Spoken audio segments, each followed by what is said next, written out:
I'm very pleased to introduce Dr. Sarah Parker.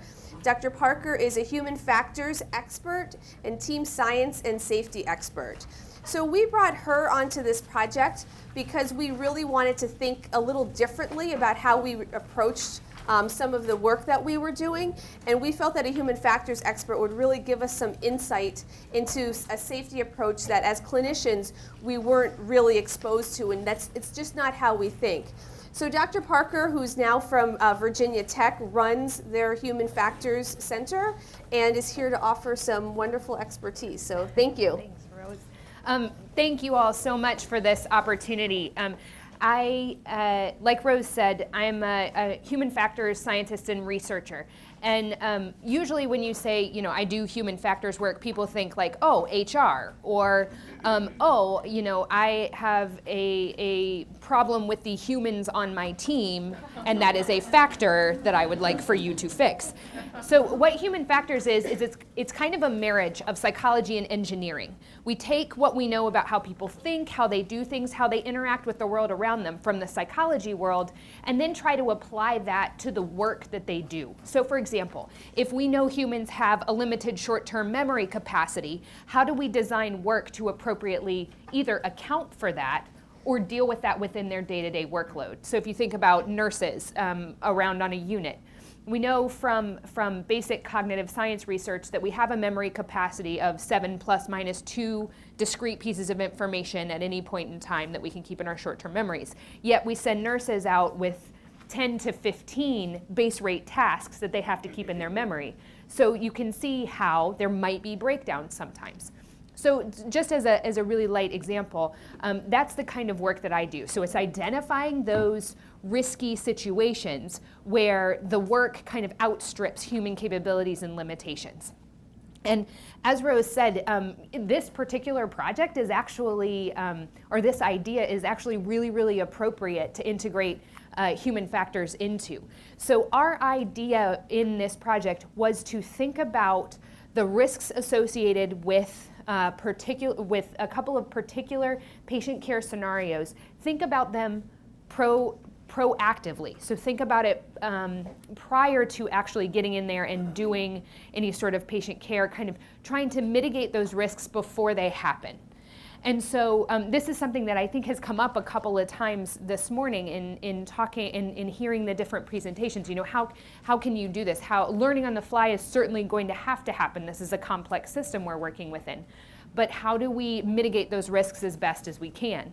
And so one method, and this is what I'm going to spend the majority of my time talking about, is a failure modes and effects analysis.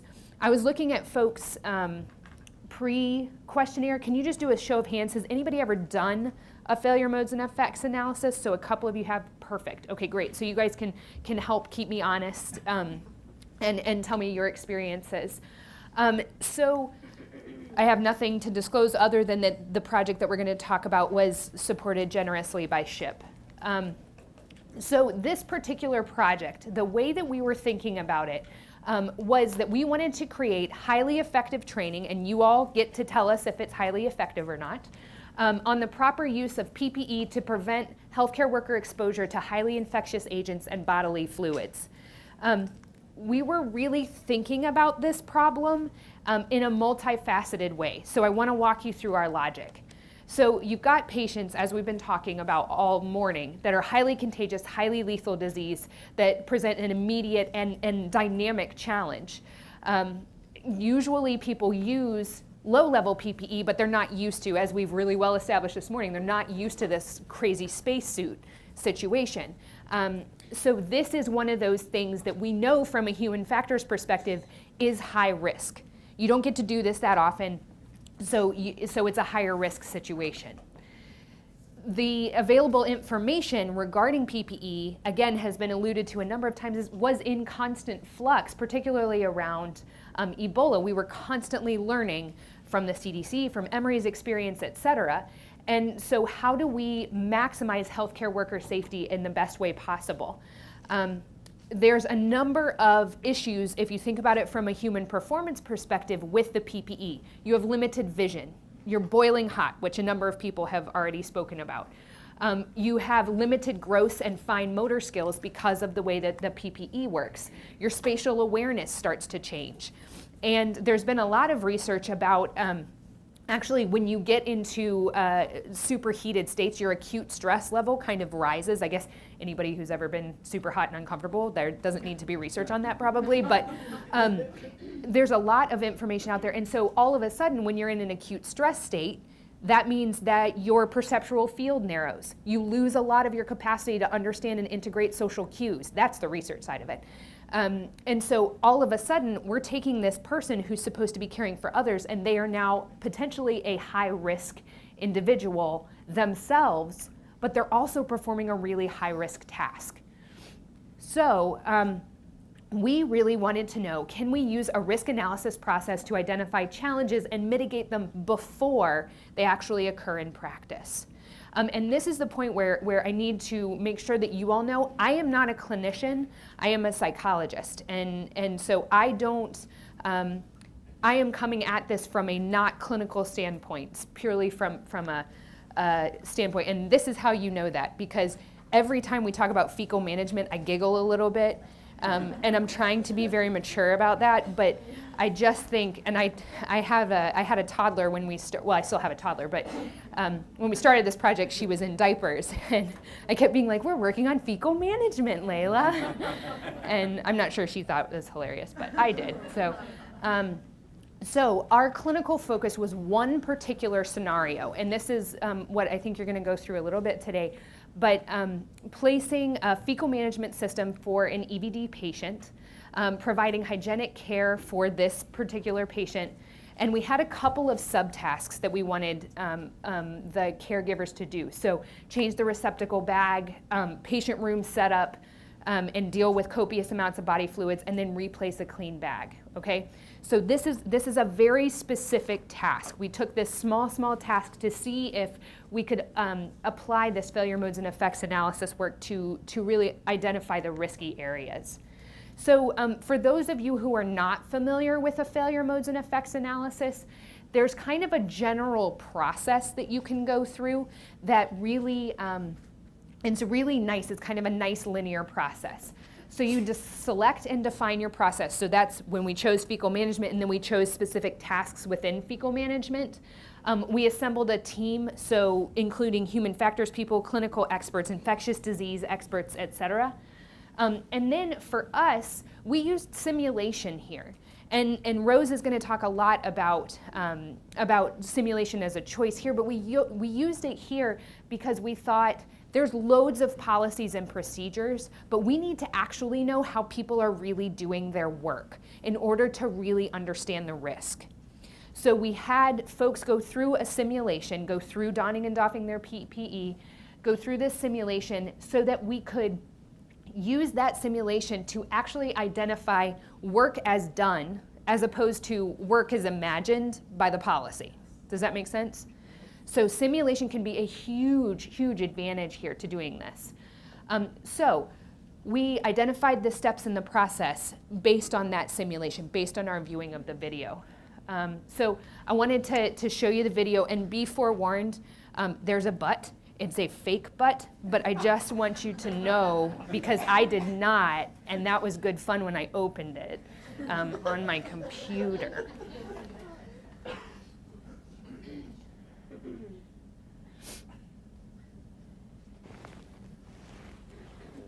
Okay, I'm just going to put a tube in your rectum to control your stool.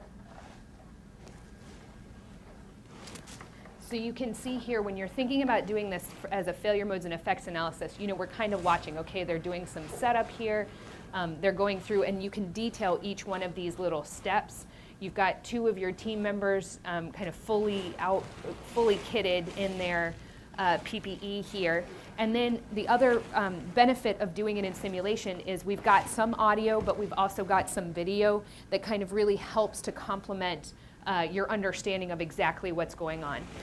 Consistent with standard policy, we had somebody in a viewer role, or a kind of an observer role, as well as somebody doing the actual task. And again, that gives you the added benefit of having both sides of that coin when you're looking at this team performing this task. You can see what are the observer's tasks, and then also what are the doer's tasks. I don't want to gross you guys out. Are you guys getting grossed out? Everybody's okay? All right.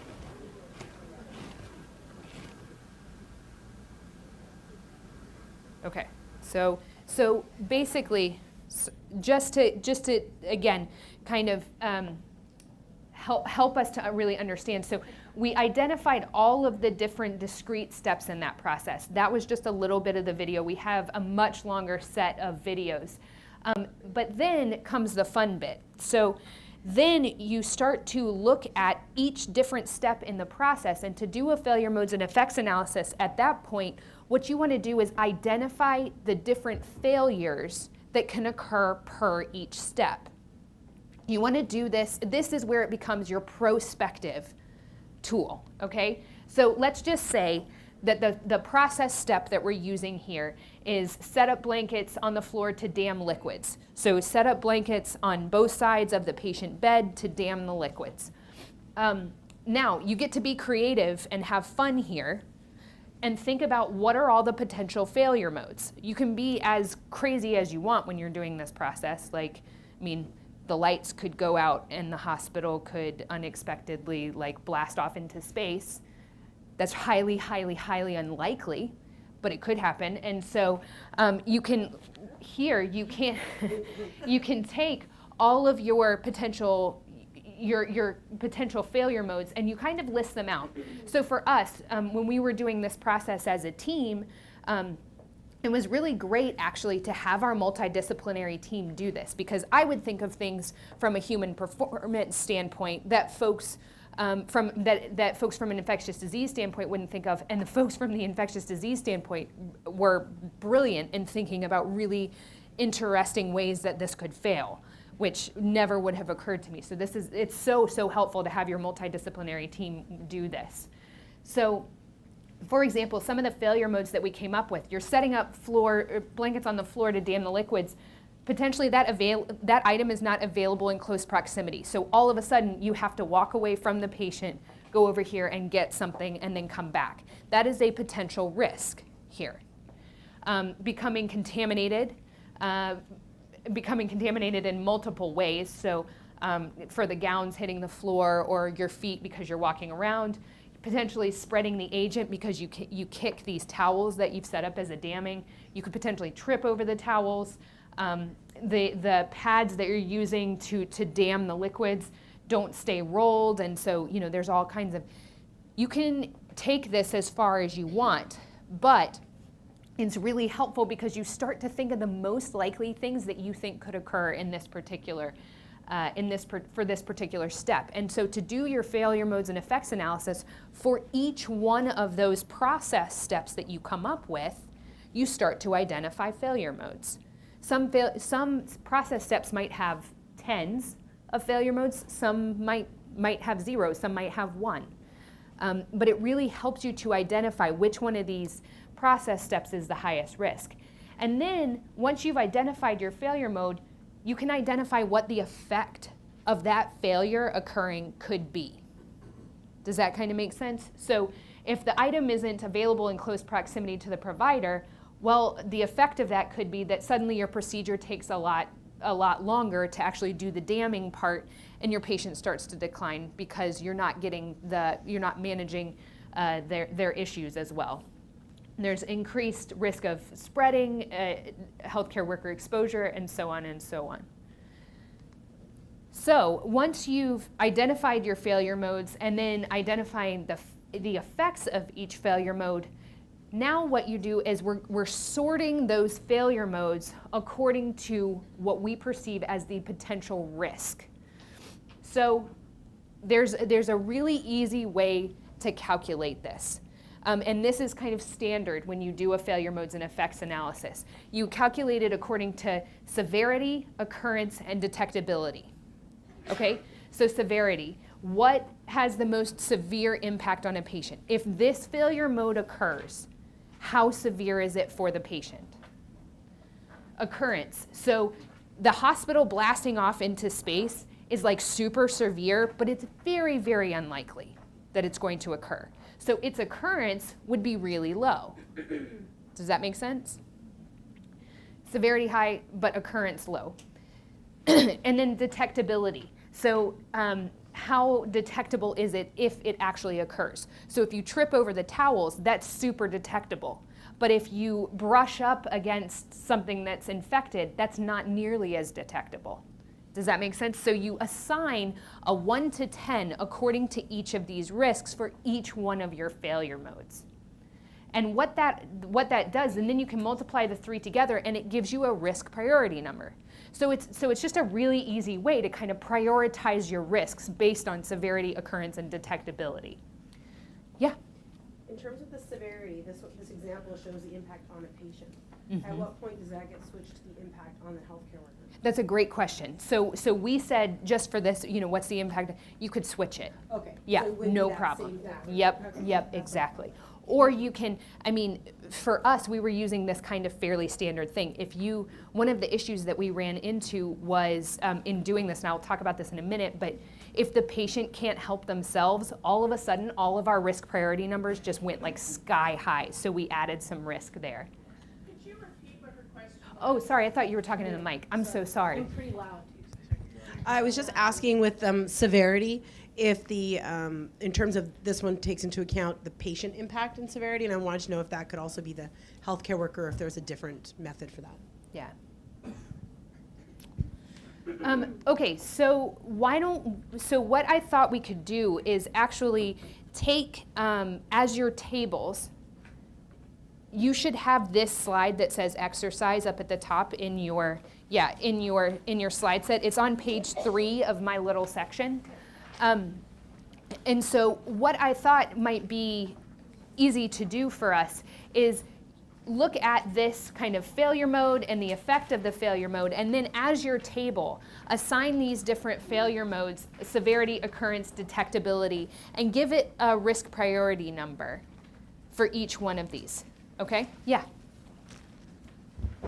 Why do you put detectability in there? I mean, the problem of infection doesn't matter whether you detect it or not, you're going to get sick. So for this, we're looking at the detectability of that particular failure mode for that particular process step. Does that make sense? So you're thinking really broad about the infection. If we think about how detectable is it if somebody brushes up against the bed, is that highly detectable or low detectability? Does that make sense? But you still have the same, you have the same problem whether you notice it or not. So it would be an even more, in my mind, that makes it a bigger problem because you might not notice it. Does that make sense?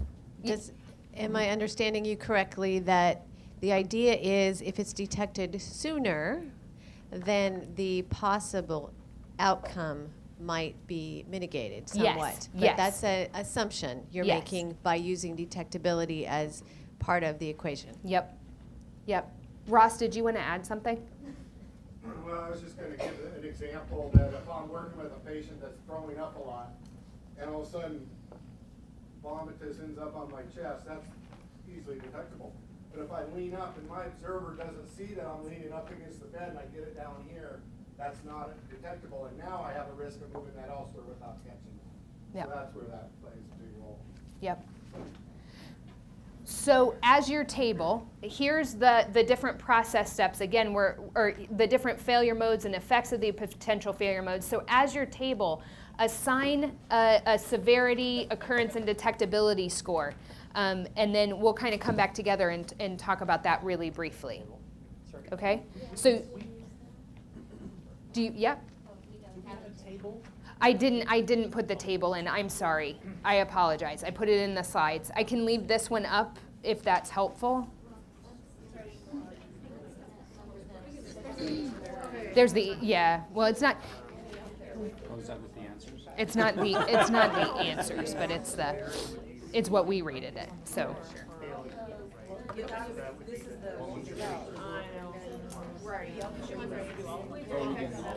Yeah, you can, or do as many as you can. You don't have to do all of them.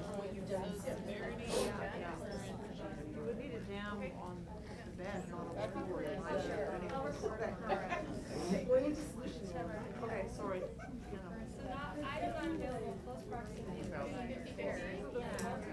Well, that's detectable.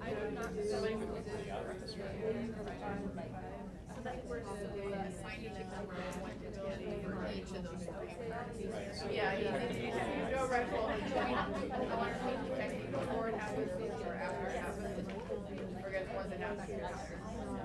Yeah, so. No, you get good scale. So like, you saying it'd be detectability.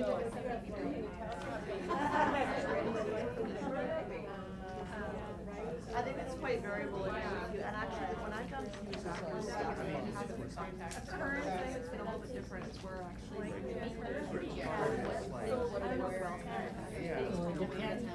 That's going to depend on what systems you have in place. then that's when you get into your potential failure. Six Sigma. And then you have basically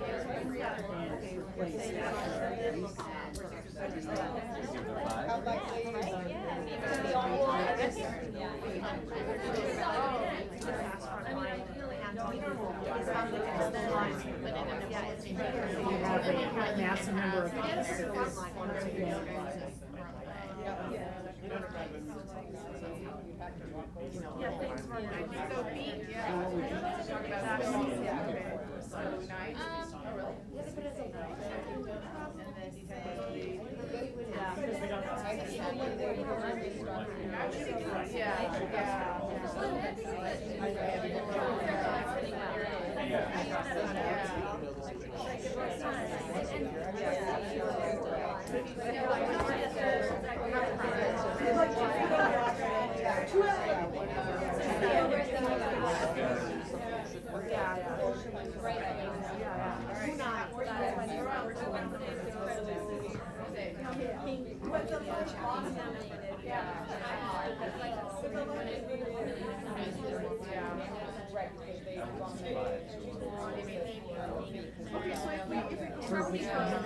The severity of something not being responded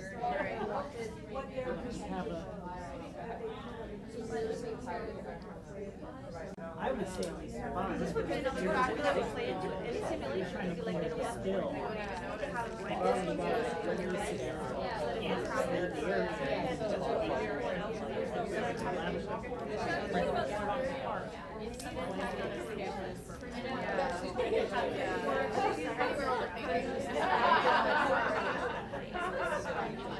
But also, when you're doing a procedure to a patient, is that procedure going to be interrupted?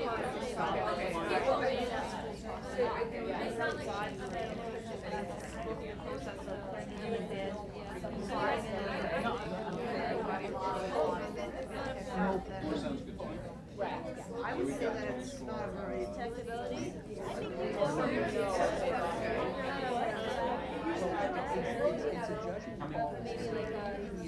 That's very high.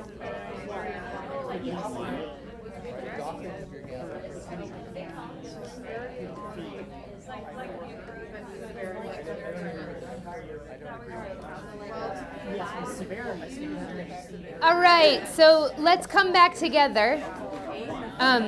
It's okay if you only got a couple finished, or so I want to first off, what was that like? How was it to do that? Hard. What made it hard?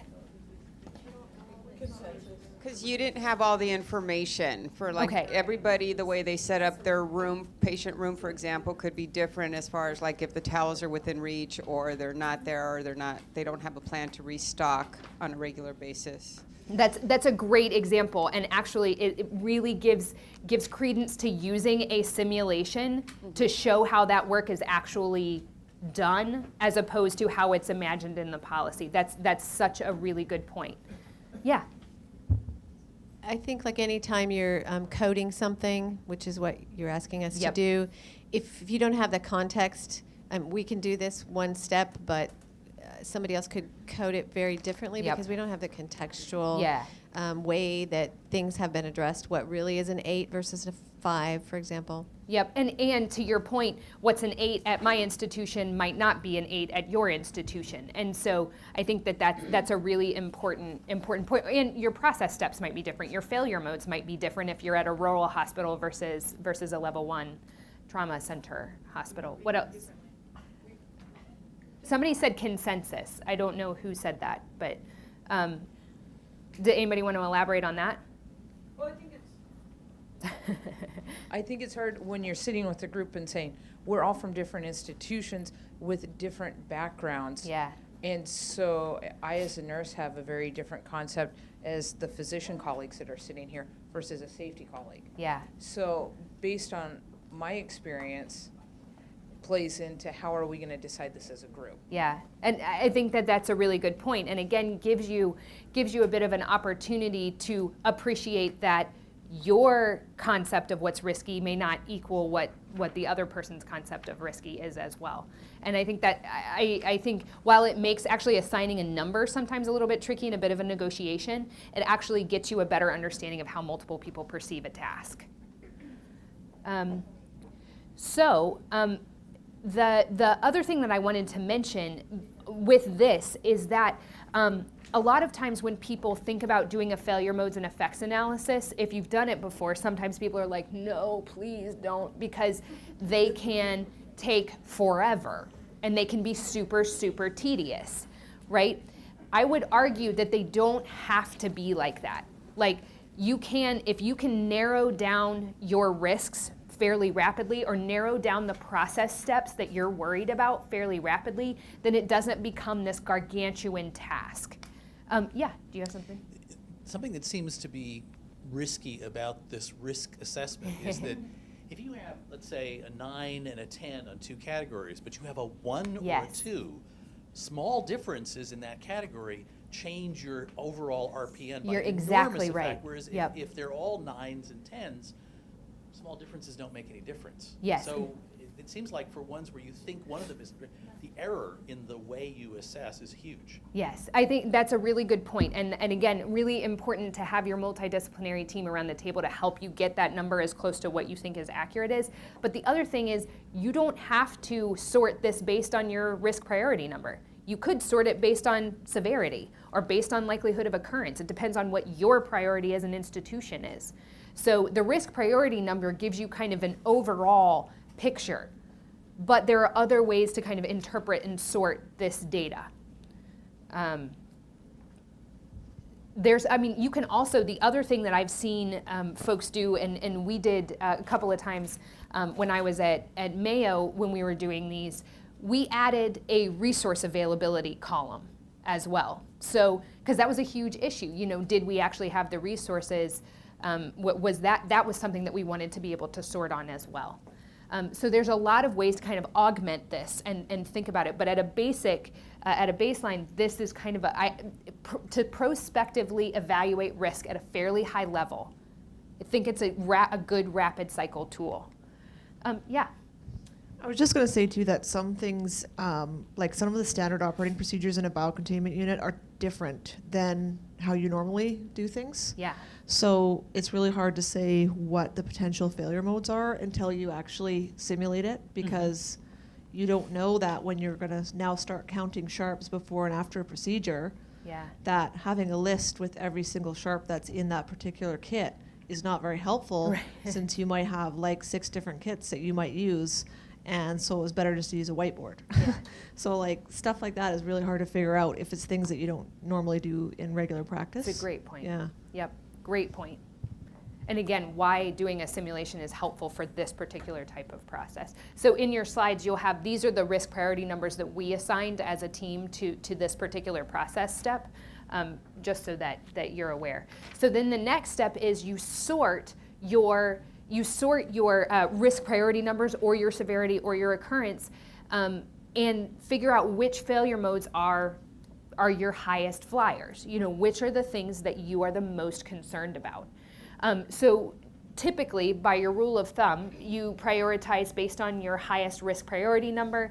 If a failure has a severity of 10, usually you just want to deal with that, even if its overall RPN is low. So if it's really low likelihood, but it's super bad if it happens, you still kind of want to deal with it. And then developing your mitigation strategies. So for example, if the item is not available in close proximity to the provider, somebody mentioned, the cart setup, using a laundry cart or having one present on both sides. That's one way to mitigate that particular failure mode. And then you have the opportunity to implement and reevaluate, particularly if you're using simulation. This is a really great opportunity to see, okay, if I stick a laundry cart on both sides, do I suddenly develop a new failure mode of bumping into the laundry cart now? How do you kind of deal with that? For the SHIP project, we identified a few failure modes, 16 particular failure modes related to our fecal management case with 30 discrete steps for the failure, 30 discrete process steps, and the same failure mode was often associated with multiple steps. So for example, potential provider contamination. And our failure modes ranged from 6 to 400. And one of the things that we tried to do was figure out, okay, if we've got this huge range of risk priority numbers, how can we start to develop some of those mitigation strategies, and which failure modes would our mitigation strategies hit? So we had a few mitigation strategies. One was around dealing with some equipment issues. One was around developing a communication protocol. One was around developing a checklist or a brief that would come up throughout actually doing the process. And as you can see here, the checklist or the brief helped a lot with the low risk stuff. But over here, with the super high risk stuff, we didn't have great solutions for some of that. And so by sorting the information in this way, we were able to see, okay, here's where we kind of need to focus our efforts. We also developed, this is a huge table, but we tried to sort out, where are the particular issues. So the things that are highlighted in this purple here, these are things associated with performing a task with a patient that cannot assist themselves. So all of a sudden, you've got a patient who can't actually push themselves up when you're trying to do a fecal management scenario. That makes your risk priority number go through the roof because you're changing your task that much. And so that was something that we really wanted to augment here. So I hope that that this particular tool, the failure modes and effects analysis, is something that you can see that can be useful not just for this type of scenario, but you were talking about the CCCs, the community care places. I mean, you could use this type of thing to identify risks in a home care situation. And using simulation allows you to see the process in actual action and develop a more accurate failure modes and effects analysis. You should have in your course guides a step-by-step guidebook, and I think Rose will probably talk about that more. So I wanted to thank all of the collaborators on this project, many of whom are in this room. And I'll let Rose go ahead, but I'm going to be here all afternoon, so if you have any other questions. Have you ever used a preliminary hazard assessment first to see where your higher risks might be, and then use the FMEA to delve deeper in? Do you mean like the PRA, the proactive risk assessment? Just severity times likelihood without the detectability. Yeah. And then go to the hot areas and do a more in-depth. I think you could certainly do that. My tack with stuff like this is always to not make people go back and do their risk assessment again because it's so hard. Yeah, right. Because it takes so long. So my tack has been, let's just blow it all out at once and sort from there. But I think you could, especially if you had a really dedicated team. I think that could really work well. Okay. Okay. All Any other questions? All right. Well, thanks.